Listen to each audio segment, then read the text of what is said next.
Hello friends, welcome to Defence Matrix. तो जैसे कि हम जानते हैं, इंडिया द्वारा जेट इंजन बनाया जाना है एक फॉरेन पार्टनर के साथ, जो कि 110 से 120 किलो न्यूटन क्लास का होने वाला है।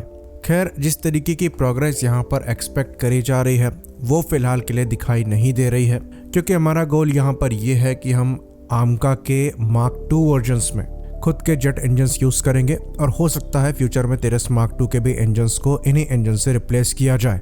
तो अभी कुछ ही दिनों पहले हमने रिपोर्ट किया था कि AMCA के प्रोजेक्ट को लेकर CCS की अप्रूवल लेने के लिए DRDO द्वारा कैबिनेट कमेटी ऑन सिक्योरिटी को अप्रोच किया गया, यानी कि AMCA पर बहुत जल्द काम चालू होने वाला है और 2026 तक पहला प्रोटोटाइप रोल आउट हो जाएगा, इसकी पॉसिबिलिटी नज़र आ रही है। तो एक्सपेक्टेशंस यहाँ पर यह है कि अगर 2026 तक प्रोटोटाइप रोल आउट होता है तो 2030 से 2032 तक ये सर्विस में इंडक्ट होना चालू हो जाएगा। तो ब्लॉक 1 वर्जन जो है ये तो जनरल इलेक्ट्रिक के F414 इंजन यूज़ कर लेंगे, जैसा कि KF21 में यूज़ किया जाता है।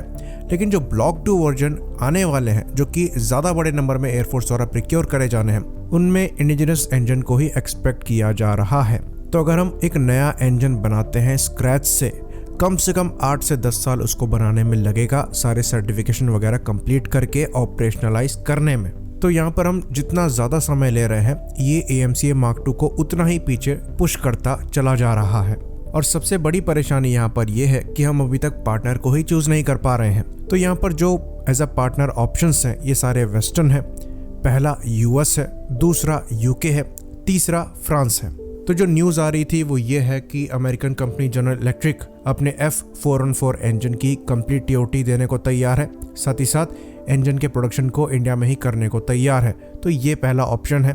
तो जनरल इलेक्ट्रिक F414 एक काफ़ी रिलायबल इंजन है, साथ ही साथ पुराना इंजन भी है, पर इस इंजन को समय के साथ अपग्रेड किया गया है। ड्यूल चैनल फेडेक कंट्रोल के साथ आता है, साथ ही साथ मैक्सिमम 120 किलो न्यूटन के आसपास का थ्रस्ट ये पैदा करने में सक्षम भी है। इसके जो लेटेस्ट EPE वर्जन है ये कम फ्यूल कंज्यूम करते हुए 116 किलो न्यूटन तक थ्रस्ट पैदा कर सकते हैं।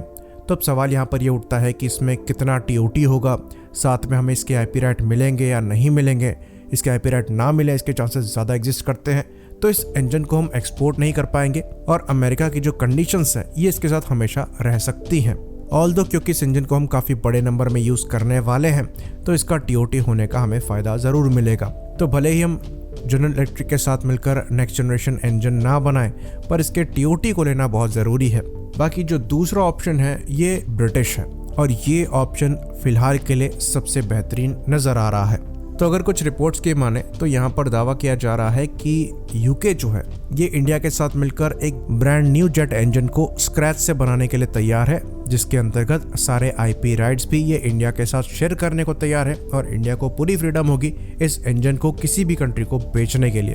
और यहाँ तक बात चल रही है कि ये जो इंजन होगा ये EJ200 पर बेस्ड नहीं होगा, बल्कि एक ब्रांड न्यू इंजन होगा। तो इसमें कंप्लीट राइट जो है ये इंडिया के हो सकते हैं। तो यहाँ पर ब्रिटिश कंपनी रोल्स रॉयस के साथ मिलकर इंडिया काम कर सकता है और हम अपने हिसाब से यहाँ पर इंजन को चूज कर सकते हैं। तो यहाँ पर भी बातें चल रही हैं और एडवांस स्टेजेस में चल रही हैं, तो ये सबसे बेस्ट ऑप्शन लगता है। बाकी एक और ऑप्शन की बात चल रही है और वो ये है कि India global combat air programme को ज्वाइन कर ले, जो कि UK द्वारा लीड किया जा रहा है, जिसके अंतर्गत जापान और UK द्वारा जो नेक्स्ट जनरेशन एयरक्राफ्ट बनाए जा रहे थे, जिसमें टेम्पेस्ट और FX थे, इनको मर्ज करके एक सिंगल फाइटर बनाया जाएगा। तो इसमें इटालियन एयरफोर्स भी पार्ट हो सकती है, साथ में स्वीडन भी पार्ट हो सकता है। तो इस चीज़ में अगर इंडिया भी पार्ट बनता है तो रोल्स रॉयस द्वारा पहले ही नेक्स्ट जनरेशन इंजन पर काम किया जा रहा है, तो इंडिया यहाँ पर साथ में काम कर सकता है रोल्स रॉयस के और नेक्स्ट जनरेशन इंजन को डेवलप किया जा सकता है, जो कि AMCA में यूज़ किया जा सकेगा। लेकिन यहाँ पर IP राइट्स मिलेंगे या नहीं मिलेंगे ये चीज़ भी क्वेश्चनेबल है, पर इंजन एक ज़्यादा बेहतर होगा, ज़्यादा इलेक्ट्रिकल पावर के साथ आएगा, नेक्स्ट जनरेशन वेपन सिस्टम्स को सपोर्ट करने में सक्षम होगा, जो कि डायरेक्ट एनर्जी वेपन्स हो सकते हैं।